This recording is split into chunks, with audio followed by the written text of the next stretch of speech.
to changes in demand for all kinds of transport, and then obviously managing the supply so that people didn't move around very much in COVID, which brings us to our next panel.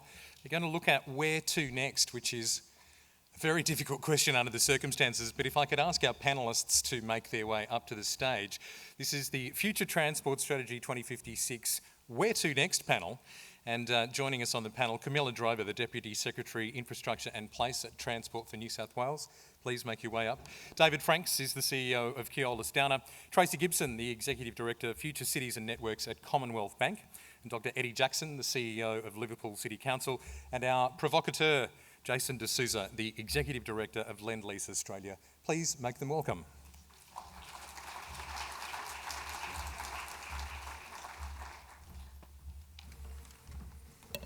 We're missing one. Oh, there we go. Afternoon. So my job is supposedly to be provocative, so I'm going to attempt to do that. Quick fire, we've got half an hour. So first of all, thank you, Secretary Sharp, a great introduction to this. I noticed, we have Rob Sharp addressing us first, and then Rob Stokes coming after us, so I don't know what it is with Robs and transport, but fair enough. So first question, great outlook that's been put forward for us. What's the purpose of transport in a post-COVID world? If everyone's staying at home, we're going to work home more, cities are now moving, people are moving to the regions, is there still a need for mass transit projects? Camilla Drover. Thank you. Well, of course there is. Look, as Rob said, we're very focused on the data at the moment and what it's telling us about what people are doing. Road usage is back to almost near normal. Public transport is, of course, still down. I think that's a combination of some still anxiety in the community, but also people working from home and continue to work from home. So we're looking at that, and as Rob said, there's a whole lot of initiatives that we've done this year to respond to what the actual demand is. If you look at our capital program, though, that tends to be a long-term program. We're delivering projects that have 30, 40-year, 50-year horizons. So yes, COVID is an issue of today, but I think we'll still continue that capital program because we're delivering for the longer term. And over time, we will see return to public transport. The other thing we're very focused on is making public transport attractive for those coming onto the network. And where they're travelling, between work and home, commuting, they're still doing other journeys where there's social trips, seeing family, friends, etc. We need to make sure that the network is attractive. So all the initiatives we're doing around the upgrade of stations, electric buses, all those other initiatives that say if they are travelling on public transport, it's attractive, it's safe, and that will hopefully give that return. Because we don't want to have that shift back to the road network, only the road network. We were making some really good gains before COVID with a shift away from roads back to public transport, and we need to get back on track with that. Well, thank you very much. And given Lendlease is building a couple of stations for you, I'm very happy to hear that. So just an extension to that. So the Secretary talked a little bit about diesel buses rattling around, and we've got net zero on trains. I think that's fantastic. Net zero on heavy rail, which I think is even more amazing. I didn't think that was possible. But so future transport, sustainability, we're talking about electric buses. Are hydrogen buses a thing? Are hydrogen trains a thing? David Franks. So hydrogen vehicles are definitely around the corner. I don't think we're quite ready in Australia yet to see hydrogen vehicles. That said, there's a number of initiatives underway. One of our parents is Keolis, a French company, and in France they're much more advanced in terms of the zero-emission vehicles than we are currently in Australia. So in France we're operating, and in other parts of Europe, Keolis is operating over 1,000 electric vehicles, but also around 50 hydrogen vehicles. So there's a lot of lessons being learned, and those lessons can be brought over here. Keolis Downer is involved with the Port of Newcastle, looking at the potential for a hydrogen hub, which would be the biggest hydrogen hub in Australia, and we're looking to help to create a domestic market for some of the hydrogen supply. Really, it's to create an export market, but if you can do both, then you can create an internal market as well. Clearly, that helps the business case, and we have a mobility study underway currently with the Port of Newcastle, looking at the use of hydrogen vehicles in the Newcastle area. I think that more news on that will come very, very soon. But I think electric vehicles are here. It's proven technology. That's the immediate future. I think we're 2 or 3 years away before we see hydrogen, surface properly here in Australia. And then there's the whole discussion really around, grid charging of electric vehicles and when that all gets charged. Camilla, I might just quickly go back to you on that. Is that something that Transport's considering in its thinking around its vehicle fleet, and I suppose more broadly the local government fleet, Eddie? Is that something, when do you charge your vehicles? Is that a thing, or is that something that's sort of still in the planning phase? In terms of when and how? Yes, when and how. Yeah, so I think Rob mentioned we're rolling out a whole lot of EV charging stations across regional New South Wales. We're also doing some at the commuter car park program that we're doing at the moment, so that's underway. Oh, so charging in car parks, that's interesting. Yeah, so, you drive your car to the station, you charge it up whilst you go to work on the train and come back in the evening and your car's charged and off you go home. So we're looking at that. We'll be doing more of that going forward. Part of our zero-emission bus strategy, and as Rob said, the business case gets finalised next year, we're looking at not just the acquisition of the bus, the procurement of the bus, but all the enabling infrastructure around that. So the upgrade to depots so they can do the maintenance, the upgrade of depots so they can actually have charging infrastructure there, but also charging infrastructure through the community so that we can deal with that. What did Rob call it? The range the range anxiety, yeah. Yeah, so there's a whole lot of work being done and work with industry, because I think industry does have some of the answers. There's certain other jurisdictions like Europe, etc., that are ahead of us on the curve, and we want to capture that and see what we can deliver in New South Wales, because it's a strategy that we've got to deliver on. We've got to be net zero by 2050, and we've also got to be 50% by 2030, which is, 8 years away. Yeah, it's not that long, is it? Eddie, that's a great segue to you. So we've had a good background to the sort of future transport strategy. There's a lot of strategies and plans government's put out more broadly. How does that intersect at a local government level for sort of local planning? How do you see Liverpool sort of integrating into this? Obviously, you have a much broader perspective. Where are the challenges for you, and what does industry need to know about it? Well, I suppose for a local authority like Liverpool, sustainability is at the heart of everything that we're trying to do, that sort of transition. If all politics is local, and that translates when we talk about whether it's hydrogen vehicles. Is that just because we had local government elections you're saying that, or? Sorry? That politics is local? Sorry, it's a bad joke. Go on, keep going. No comment, just. All of the technology relates to day-to-day service, and whether that's our fleet management, whether it's our parks maintenance, all of those factors play into the core services of council. But on a broader basis, for us, the big issue is where we've got the airport, we've got the Aerotropolis, we've got all of the infrastructure investment that has been put into Liverpool's backyard. We're part of the city deal, so we're working alongside our colleagues in federal, state and 7 other councils. So this is where the rubber hits the road effectively. We have to have that alignment and integration of not just transport planning, but land use planning and economic development planning, if we're going to realise the shared objectives of quality of life, 30-minute city, access to schools, training, education. It's all at play. And I think that the only way that we can all work around this is through collaboration and structured partnerships. And we're very fortunate to have a lot of those partnerships at play. That's really good to hear. I mean, certainly from a development perspective, that collaboration, particularly between agencies, is critical, because often we as developers live in between both state and federal and state and local, and the planning approvals process requires us to deal with everyone. So the more we digitize that, for example, I know the Secretary talked about digitizing processes within transport. That, from a planning perspective, is wonderful, which is a nice segue to you, Tracey. So obviously there are a number of financial models that go into funding infrastructure. Many people here are very familiar with them. All of them have participated in some way or the other.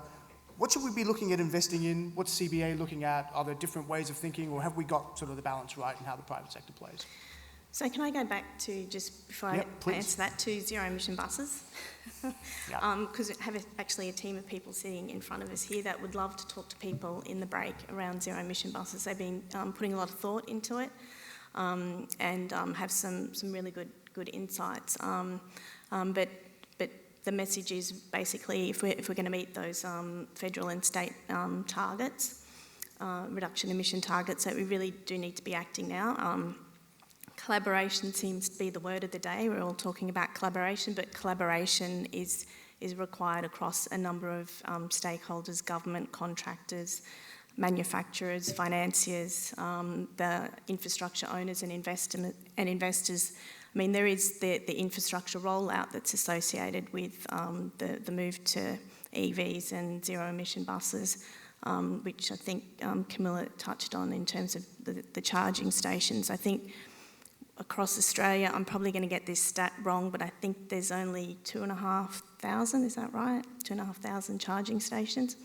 And at the moment, we've only got, I think, 0.1% of our Australian bus fleet is electric. So there's a huge job to be done in terms of, and governments need to, across all governments, they need to be adopting, I guess, policies to provide certainties to manufacturers, to financiers, to bus operators, because the preparedness of these manufacturers is going to be essential to meeting the government's targets in terms of the rollout of these electronic vehicles and zero emission buses. So I just wanted to do a plug for the team on the zero emission buses. Go zero emission bus. Right. So my question was more about how do we actually, and that was an excellent answer, but how does the private sector help finance all this stuff, right? So, the public sector is taking a huge thing. The Secretary talked about billions of dollars going in of your money, taxpayers' money, into projects, but obviously there's a financing opportunity there, right? There's a huge financing opportunity. The difficulty from a financing perspective is that we need a certain amount of certainty, and we need to have confidence in the technology and the demand and the supply in government policy and in regulation. There are some great examples of partnerships with the private sector in the case of WestConnex. I think that's a fantastic example of how they combined an existing brownfield road with the development of greenfield development, and that was able to get the financiers comfortable with financing and financing that project, and then money was reinvested into further stages of road. And then I hear today that part of the proceeds from the sale of the second instalment went to the West to fund the West Invest. The West Invest. So West Invest. I think WestConnex is a great example. But going back to probably your first point that you raised around mass transit and the impact of COVID's going forward, I definitely agree that mass transit is the way to go, and it's obviously the most efficient and sustainable way of getting commuters across the city.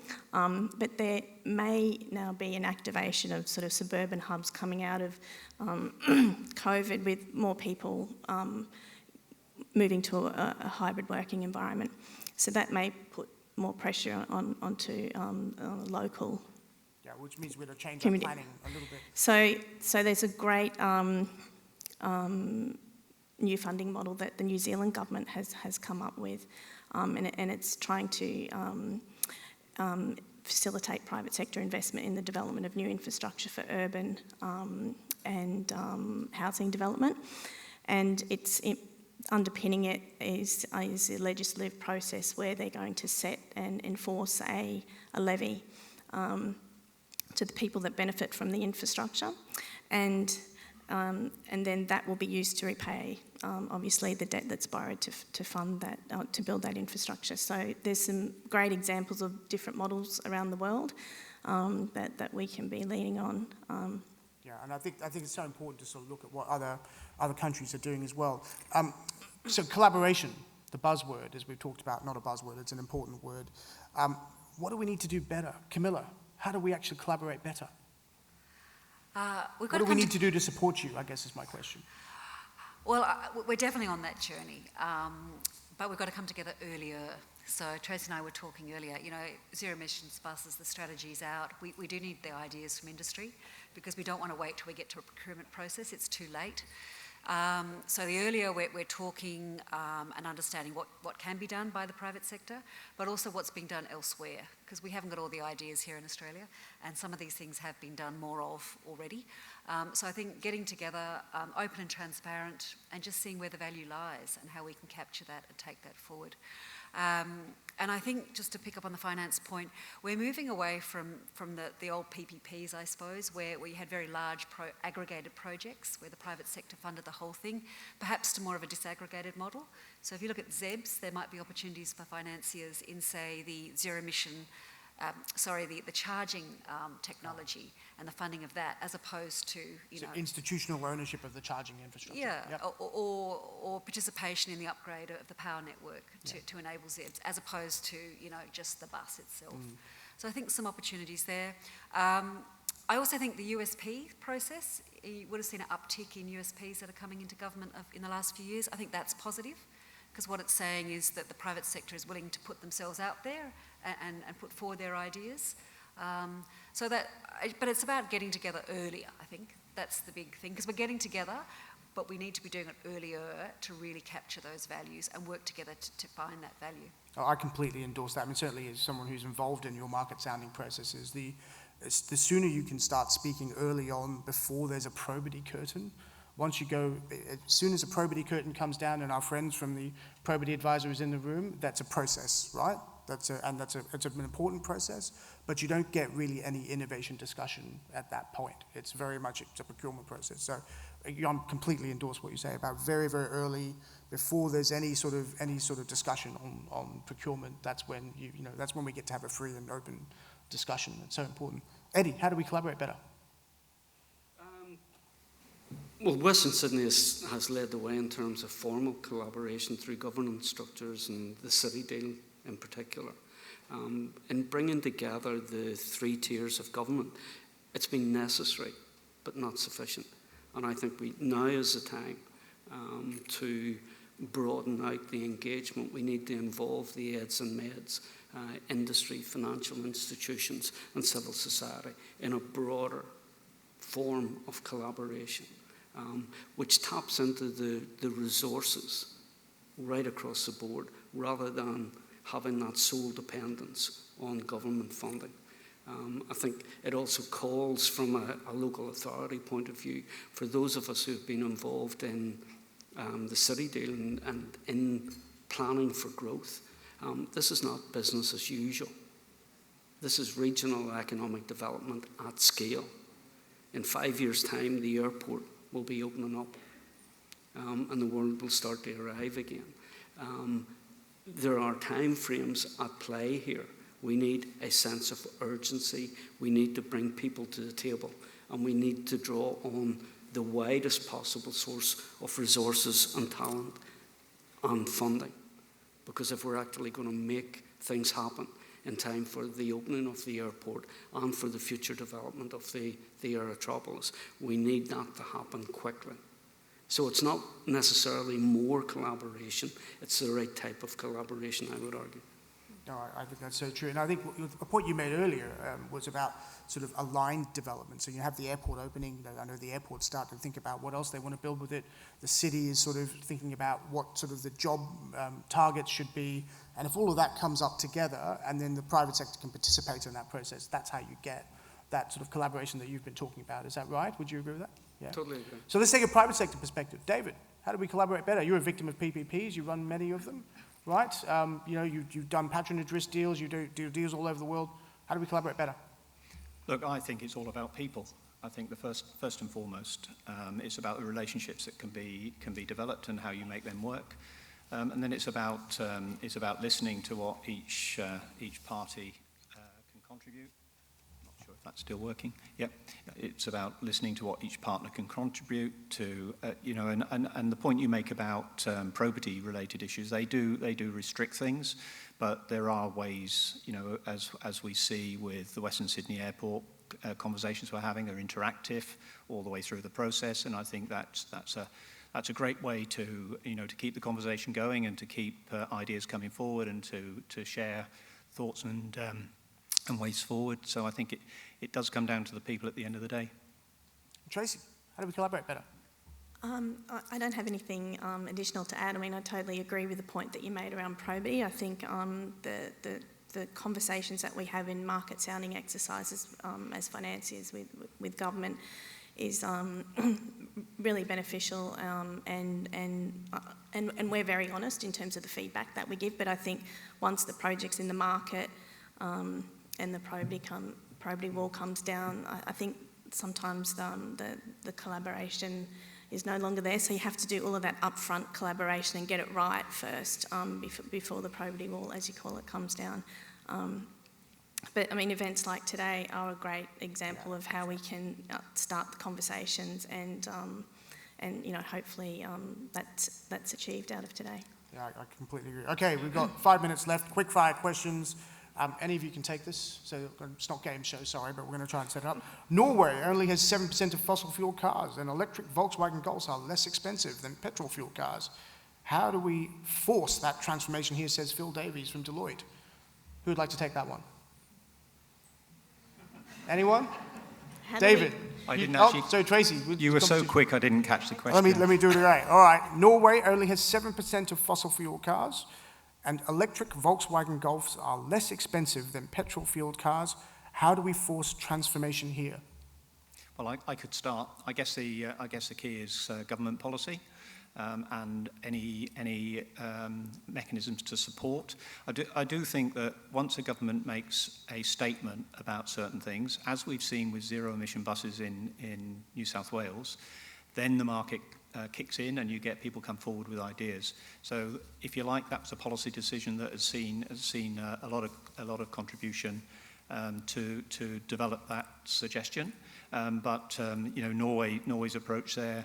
Clearly, it's government policy, and there are then ways to make that happen. Tracey, you wanted to comment. I would not use the word force. I'd say incentivise. And I think government definitely has a role there to incentivise the uptake. And I mean, the private sector also has a role, and they'll come to the party. But I think the government has to sort of be that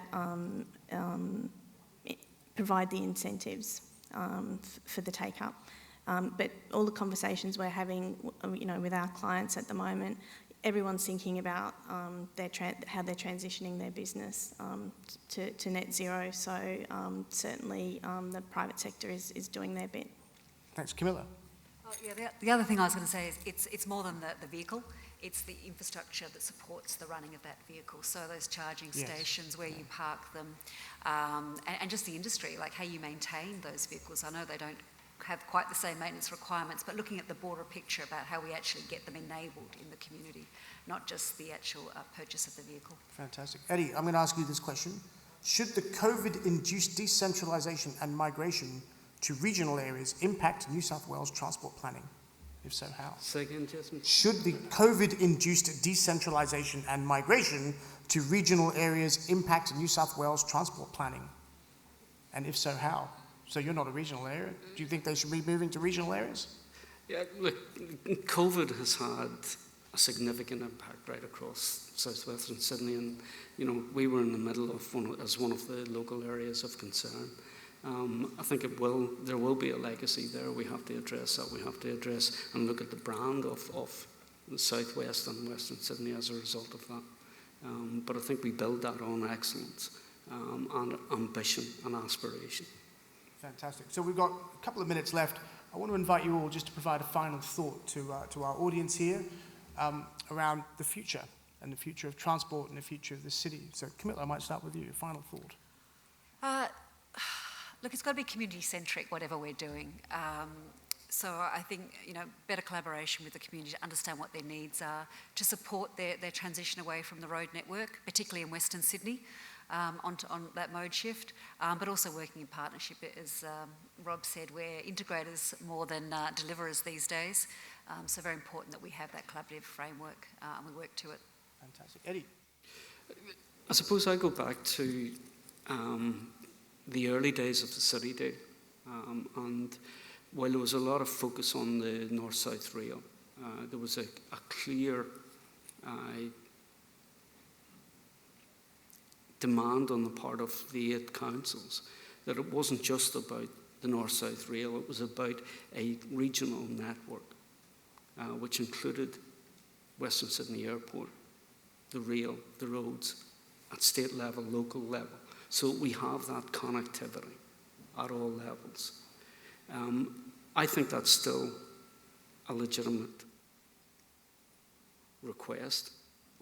If we're going to realise the 30-minute city, then that we need to realise that, and that means bringing a lot of people together. I think it's important that we don't lose sight of the catalytic impact of the opening of an international 24-hour airport. That's the major catalyst for it, and we need to make things happen to enable that to be successful. And I think with that will come the success of the region. Great point. Tracey? I'm going to take from two of the things that Rob Sharp said, but I think leveraging data, which is very powerful from a planning perspective, but also delivering a better customer experience, and sustainability going forward. I think the future is all around sustainability, and I'm looking forward to reading the Transport Sustainability Report that's coming out. Fantastic. And David? So I think the future is really exciting. I think, as we heard from Rob earlier on, there's over 100 projects underway. They're not stopping. He also mentioned the population growth that's going to continue. We are seeing new driverless metro lines. We're seeing conversion to zero-emission vehicles in the public transport network. It's a hugely exciting place to be. I think that's a wonderful point to end. It is a very, very exciting future ahead.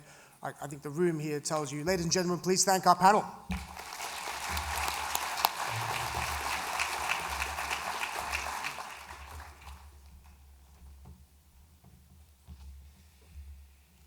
Thank you once again to our Where To Next panellists, Camilla driver Tracey Gibson, Dr. Eddie Jackson, and David Franks, who filled in at pretty short